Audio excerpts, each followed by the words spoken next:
ఒక్కసారి కళ్ళు మూసుకొని ఊహించుకోండి, మీరు అట్లాంటిక్ మహాసముద్రం మధ్యలో ఉన్నారు. మీ చుట్టూ నీలి సముద్రం తప్ప ఇంకేమీ లేదు. ప్రశాంతంగా ఉంది.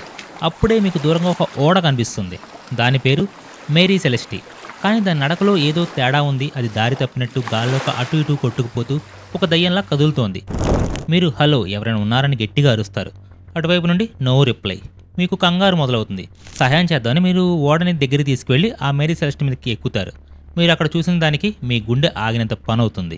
ఓడ మీద ఒక్క మనిషి కూడా లేడు. కానీ ఓడలో అన్నీ అలానే ఉన్నాయి. వంటగదిలో టేబుల్ మీద సగం తిన్న రొట్టె ముక్కలు, ఇంకా వేడిగా ఉన్న కాఫీ కప్పులు, కెప్టెన్ గదిలో బల్ల మీద తెరిచి ఉన్న పుస్తకం, అతని భార్య కుట్టు మిషన్ దగ్గర చిన్నారి పాప బట్టలు, సిబ్బంది గదుల్లో వాళ్ళ బట్టలు, పైపులు, డబ్బులు అన్నీ భద్రంగా ఉన్నాయి. ఓడలో ఉన్న విలువైన సరుకు 1700 బ్యారెల ఆల్కహాల్ ఒక్కటి కూడా ముట్టుకోలేదు. మరి ఆ ఓడలో ప్రయాణిస్తున్న 10 మంది మనుషులు, కెప్టెన్ బెంజమిన్ బ్రిగ్స్, అతని భార్య, వాళ్ళ 2 ఏళ్ల చిన్నారి పాప, వీళ్ళందరూ ఏమయ్యారు? గాలిలో కలిసిపోయారా? సముద్రం మింగేసిందా? లేక ఆ ఓడి మీదకి ఏదైనా అతిశక్తి వచ్చిందా? 150 ఏళ్ళుగా ప్రపంచంలోని గొప్ప గొప్ప మేధావులను సైతం వెంటాడుతున్న ఈ మిస్టరీనే గోస్ట్ షిప్ మేరీ సెలెస్టి కథ. ఈ కథలో దయ్యాలు లేవు, భూతాలు కూడా లేవు. కానీ అంతకంటే భయంకర నిజం ఉంది. ఆ నిజమేంటో తెలుసుకోవాలంటే మనం 1872 ఒక సంవత్సరంలోకి ప్రయాణించాలి. ఈ కథలో మొదటి అతి ముఖ్యమైన పాత్ర టే గ్రేషి అని ఒక బ్రిటిష్ ఓడ. దాని కెప్టెన్ పేరు డేవిడ్ మోర్హౌస్. డిసెంబర్ 4, 1872 కెప్టెన్ మోర్హౌస్ తన ఓడ డెక్ మీద నిలబడి టెలిస్కోప్తో సముద్రాన్ని చూస్తున్నాడు. అప్పుడు అతనికి కొన్ని వందల మైళ్ళ దూరంలో ఆ మేరీ సెలెస్టి ఓడైతే కనిపించింది. దాన్ని చూడగానే మోర్హౌస్కి ఆశ్చర్యం కలిగింది. ఎందుకంటే Mary Celeste captain Benjamin Briggs అతనికి మంచి స్నేహితుడు. వాళ్ళిద్దరు ప్రయాణం మొదలుపెట్టే ముందు న్యూయార్క్లో కూడా కలిశారు. తన స్నేహితుడు కూడా అంత ప్రమాదకరంగా దారి లేకుండా ప్రయాణించడం చూసిన మోరీహౌస్కి కంగారు మొదలైంది. అతను తన సిబ్బందికి సిగ్నల్ ఇవ్వండి, వాళ్ళని పిలవండి అని చెప్పాడు. వాళ్ళు గంటలు కొట్టారు, జెండాలు ఊపారు, గట్టిగా అరిచారు. కానీ మేరీ సెలెస్టి నుంచి ఎటువంటి రెస్పాన్స్ అయితే లేదు. కొన్ని గంటల తర్వాత మోర్హౌస్ కూడా భయం వేసింది. ఏదో ప్రమాదం జరిగిందని అనుకుని తన ఫస్ట్ మేట్ ఎలివర్ డెవో, ఇంకో 2 నావికులు ఒక చిన్న పడవలో మేరీ సెలెస్టి మీదకి వెళ్లమని ఆదేశించాడు. ఎలివర్ డెవో అతని బృందం ఆ ఓడ దగ్గర అయితే చేరుకున్నారు. ఆ ఓడ నిశ్శబ్దంగా భయంకరంగా ఉంది. వాళ్ళు తాడు వేసి ఓడ మీదకైతే ఎక్కారు. డెక్ మీద అడుగుపెట్టగానే వాళ్ళకు ఒక వింత ఫీలింగ్ కలిగింది. గాల్లో ఏదో తెలియని అశాంతి. వాళ్ళు నెమ్మదిగా ఓడ మొత్తం వెతకడం అయితే మొదలు పెట్టారు. వాళ్ళు ముందుగా స్టీరింగ్ వీల్ దగ్గరికి అయితే వెళ్లారు. అది ఖాళీగా ఉంది. ఓడ నడిపే వాళ్ళు ఎవరూ లేరు. తెరచాపలు కొన్ని చిరిగిపోయి ఉన్నాయి, కానీ చాలా వరకు బాగానే ఉన్నాయి. ఓడలోకి కొంచెం నీళ్లు వచ్చాయి, కానీ అది పెద్ద ప్రమాదకరమైన స్థాయిలో అయితే లేదు. ఒక పంప్ సహాయంతో దాన్ని తేలిగ్గా బయటికి తోడేయచ్చు. అంటే ఓడకి పెద్దగా వచ్చే నష్టం అయితే ఏమీ లేదు. మరి మనుషులు ఏమయ్యారు? వాళ్ళైతే ఓడ లోపలికి వెళ్లారు. కిచెన్లో టేబుల్ మీద ప్లేట్లు, కప్పులు ఉన్నాయి. కెప్టెన్ గదిలోకి వెళ్లారు. అంతా నీట్గా మంచు నీట్గా సర్దుంది. బల్ల మీద ఓడ యొక్క లాగ్ బుక్ అయితే తెరిచి ఉంది. అతని భార్య గదిలో కుట్టు మిషన్ మీద ఒక చిన్న పాప బట్టలు సగం కుట్టున్నాయి. వాళ్ళ 2 ఏళ్ల పాప సోఫియా ఆడుకునే బొమ్మలు ఒక మూల పడి ఉన్నాయి. సిబ్బంది గదుల్లో వాళ్ళ పెట్టెలు భద్రంగానే ఉన్నాయి. వాటిలో బట్టలు, పొగాకు పైపులు, డబ్బులు అన్నీ ఉన్నాయి. ఎక్కడ కూడా గొడవ జరిగినట్టు, దొంగతనం జరిగినట్టు అయితే చిన్న ఆధారం కూడా లేదు. ఇంకా వాళ్ళు ఓడ యొక్క కార్గో హోల్డ్ అంటే సరుకు పెట్టే గదిలోకి వెళ్లారు. అక్కడ 1701 ఇండస్ట్రియల్ ఆల్కహాల్ బ్యారెల్ అయితే ఉన్నాయి. ఆ సరుకు చాలా విలువైంది. సముద్రపు తంగులు దాడి చేసి దాన్ని ఖచ్చితంగా దోచుకుంటారు. కానీ ఇక్కడ అన్ని లెక్క ప్రకారం సరిగ్గా ఉన్నాయి. అప్పుడు వాళ్ళకి ఒక విషయం అర్థమైంది. ఈ ఓడని ఎవరో కావాలనే వదిలేశారు. ఇది యాక్సిడెంట్ కాదు, ఇది అబాండ్మెంట్. వాళ్ళు వెతుకుతున్నప్పుడు వాళ్ళకి కొన్ని ముఖ్యమైన ఆధారాలు అయితే దొరికాయి. ఒకటి, ఓడలో ఉండాల్సిన ఒకే ఒక్క లైఫ్ బోట్ కూడా కనపడలేదు. దాన్ని కట్టి ఉంచి తాళ్ళు వేలాడుతున్నాయి. అంటే దాన్ని హడావుడిగా విడతీసి తీసుకువెళ్లారు. 2, కెప్టెన్ బ్రిగ్స్ వాడే నావిగేషనల్ ఇన్స్ట్రుమెంట్స్ అంటే సముద్రంలో దారి తెలుసుకోవడానికి వాడేవి లేవు. ఒక కెప్టెన్ ప్రాణం పోయినా కూడా వీటిని వదలడు. అంటే అతను లైఫ్ బోట్లో ప్రయాణించడానికి అవసరమైన వస్తువులు తీసుకుని వెళ్ళాడని అర్థమవుతుంది. 3, ఓడ యొక్క లాగ్ బుక్. దానిలో చివరిసారిగా రాసిన తేదీ నవంబర్ 25. ఆ రోజు వాళ్ళ ఒక ద్వీపం దగ్గర ఉన్నట్టు, వాతావరణం ప్రశాంతంగా ఉందని రాసుంది. ఆ చివరి ఎంట్రీకి డేగ్రేషియా వాళ్ళు ఈ ఓడను కనుగొనే డిసెంబర్ 4 మధ్య 9 రోజులు గ్యాప్ ఉంది. ఈ 9 రోజులు ఆ ఓడలో ఏం జరిగింది? ఈ మిస్టరీ అర్థం చేసుకోవాలంటే మనం ముందుగా ఆ ఓడల మనుషుల గురించి తెలుసుకోవాలి. కెప్టెన్ బెంజమిన్ బ్రిగ్స్ చాలా మంచి పేరున్న క్రమశిక్షణ కలవాడు. అతను దేవుణ్ణి కూడా నమ్మేవాడు. మద్యం ముట్టేవాడు కాదు. తన సిబ్బందితో చాలా గౌరవంగా ప్రవర్తించేవాడు. అతని మేరీ సెలెస్టి ఓడలో కొంత భాగస్వామ్యం కూడా కొన్నాడు. అంటే అది తన సొంత ఓడ లాంటిది. అలాంటి వాడు తన ఓడను అంత తేలిగ్గా ఎందుకు వదిలేస్తాడు? అతని భార్య ఎలిజబెత్ చాలా ధైర్యవంతురాలు. వాళ్ళ చిన్నారి కూతురు సోఫియా 2 ఏళ్ల పాప. ప్రయాణానికి ముందు కెప్టెన్ బ్రిగ్స్ తన తల్లికి, మా ఓడ చాలా బాగుంది, నా భార్య పాప నాతో ఉండడం నాకు చాలా సంతోషంగా ఉందని ఉత్తరం అయితే రాశాడు. అందులో ఎక్కడా కూడా భయం కానీ ఆందోళన కానీ కనిపించలేదు. సిబ్బంది కూడా చాలా అనుభవం ఉన్నవాళ్ళు, మంచి వాళ్ళని పేరుంది. అంటే ఓళ్ల సిబ్బంది మధ్య గొడవలు జరిగి తిరుగుబాటు జరిగే అవకాశం కూడా చాలా తక్కువ. అందరూ ఒక కుటుంబంలా కలిసిమెలిసి ఉన్నారు. అలాంటి ఒక సంతోషకరమైన వాతావరణంలో అందరూ ఉన్నట్టుండి మాయమైపోవడం అనే కారణం ఏమై ఉంటుంది? డేగ్రేషియా సిబ్బంది మేరీ సెలెస్టిని అజరోస్ దీవులకి అయితే తీసుకొచ్చారు. అక్కడ అఫీషియల్ ఇన్వెస్టిగేషన్ అయితే మొదలైంది.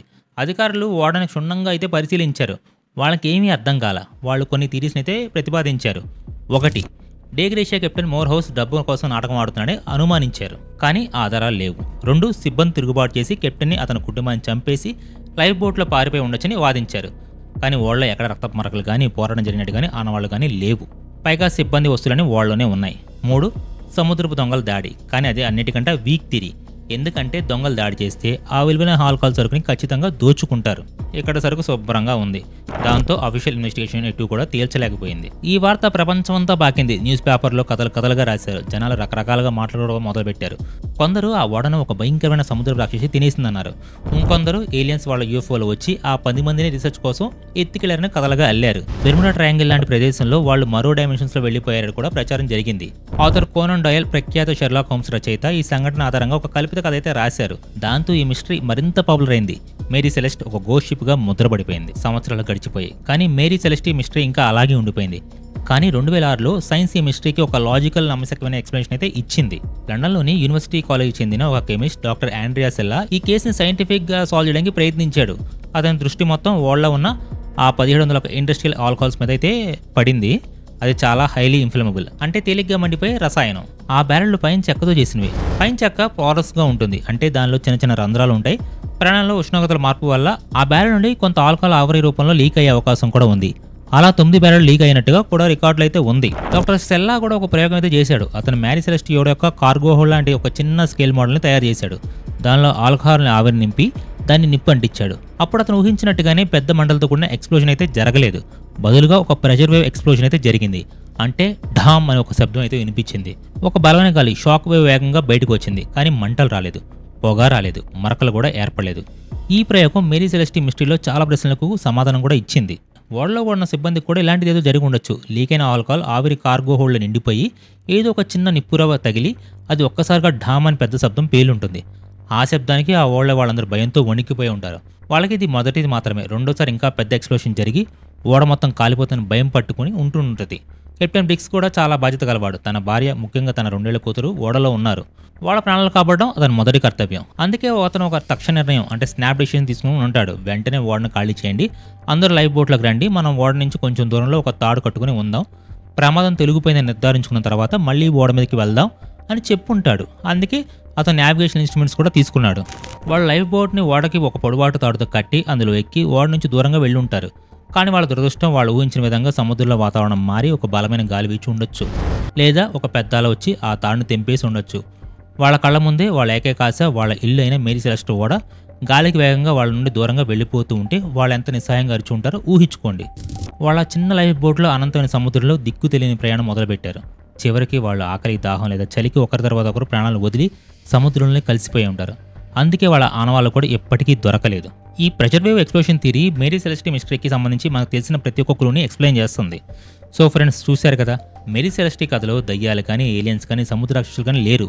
ఉన్నదల్లా కొన్ని దురదృష్టకరమైన పరిస్థితులు, సైన్స్ మరియు మానవ సహజమైన భయం. కెప్టెన్ బ్రిక్స్ తన వాళ్ళని కాపాడాలని మంచి ఉద్దేశంతోనే ఆ నిర్ణయం తీసుకున్నాడు. కానీ ఆ ఒక్క నిర్ణయమే వాళ్ళందరి చావుకు కారణమైంది. ఇది ఒక మిస్టరీ కథ కాదు, ఒక విషాద కథ. మరి మీరేమనుకుంటున్నారు?